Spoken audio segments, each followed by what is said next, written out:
ಬಿತ್ತನೆ ಬೀಜ ಪಡೆಯೋದಕ್ಕೆ ಅನ್ನದಾತರು ಪರದಾಡುವ ಪರಿಸ್ಥಿತಿ ನಿರ್ಮಾಣ ಆಗ್ಬಿಟ್ಟಿದೆ. ಮುಂಗಾರು ಮಳೆ ಆರಂಭ ಆಗ್ಬಿಟ್ಟಿದೆ.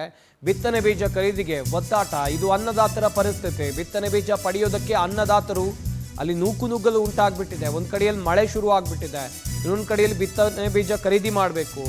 ಕಲಬುರಗಿ ಜಿಲ್ಲೆ ಚಿಂಚೋಳಿ ಪಟ್ಟಣದಲ್ಲಿ ನೂಕುನುಗ್ಗಲು ಕಂಡು ಬಂದಿದೆ. ನಸುಕಿನ ಜಾವದಿಂದಲೇ ಅನ್ನದಾತರಿಗೆ ಟೋಕನ್ ವಿತರಣೆ ಮಾಡಲಾಗ್ತಾ ಇದೆ. ಹೀಗಾಗಿ ಟೋಕನ್ ಪಡೆಯೋದಕ್ಕೆ ರೈತರು ಅಲ್ಲಿ ನೂಕುನುಗ್ಗಲು ಉಂಟಾಗಿದೆ. ರೈತರನ್ನ ನಿಯಂತ್ರಣ ಮಾಡೋಕೆ ಕೃಷಿ ಇಲಾಖೆ ಅಧಿಕಾರಿಗಳು ಹರಸಾಹಸ ಪಡಬೇಕಾದ ಸ್ಥಿತಿ ನಿರ್ಮಾಣವಾಯಿತು.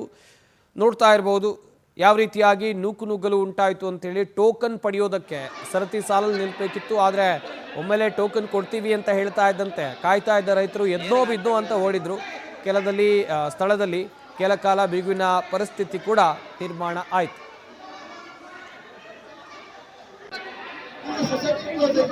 Next year 100% next year society wise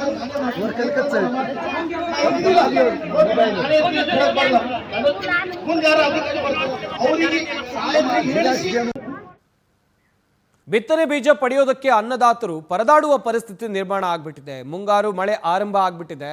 ಬಿತ್ತನೆ ಬೀಜ ಖರೀದಿಗೆ ಒತ್ತಾಟ. ಇದು ಅನ್ನದಾತರ ಪರಿಸ್ಥಿತಿ. ಬಿತ್ತನೆ ಬೀಜ ಪಡೆಯೋದಕ್ಕೆ ಅನ್ನದಾತರು ಅಲ್ಲಿ ನೂಕುನುಗ್ಗಲು ಉಂಟಾಗ್ಬಿಟ್ಟಿದೆ. ಒಂದ್ ಕಡೆಯಲ್ಲಿ ಮಳೆ ಶುರು ಆಗ್ಬಿಟ್ಟಿದೆ, ಇನ್ನೊಂದು ಕಡೆಯಲ್ಲಿ ಬಿತ್ತನೆ ಬೀಜ ಖರೀದಿ ಮಾಡಬೇಕು. ಕಲಬುರಗಿ ಜಿಲ್ಲೆ ಚಿಂಚೋಳಿ ಪಟ್ಟಣದಲ್ಲಿ ನೂಕುನುಗ್ಗಲು ಕಂಡು ಬಂದಿದೆ. ನಸುಕಿನ ಜಾವದಿಂದಲೇ ಅನ್ನದಾತರಿಗೆ ಟೋಕನ್ ವಿತರಣೆ ಮಾಡಲಾಗ್ತಾ ಇದೆ. ಹೀಗಾಗಿ ಟೋಕನ್ ಪಡೆಯೋದಕ್ಕೆ ರೈತರು ಅಲ್ಲಿ ನೂಕುನುಗ್ಗಲು ಉಂಟಾಗಿದೆ.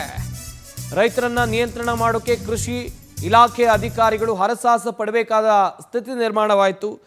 ನೋಡ್ತಾ ಇರಬಹುದು ಯಾವ ರೀತಿಯಾಗಿ ನೂಕುನುಗ್ಗಲು ಉಂಟಾಯಿತು ಅಂತೇಳಿ. ಟೋಕನ್ ಪಡೆಯೋದಕ್ಕೆ ಸರತಿ ಸಾಲಲ್ಲಿ ನಿಲ್ಬೇಕಿತ್ತು, ಆದರೆ ಒಮ್ಮೆಲೆ ಟೋಕನ್ ಕೊಡ್ತೀವಿ ಅಂತ ಹೇಳ್ತಾ ಇದ್ದಂತೆ ಕಾಯ್ತಾ ಇದ್ದ ರೈತರು ಎದ್ನೋ ಬಿದ್ನೋ ಅಂತ ಓಡಿದ್ರು.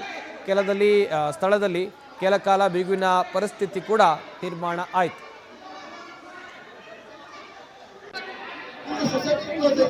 Next year 100% next year society wise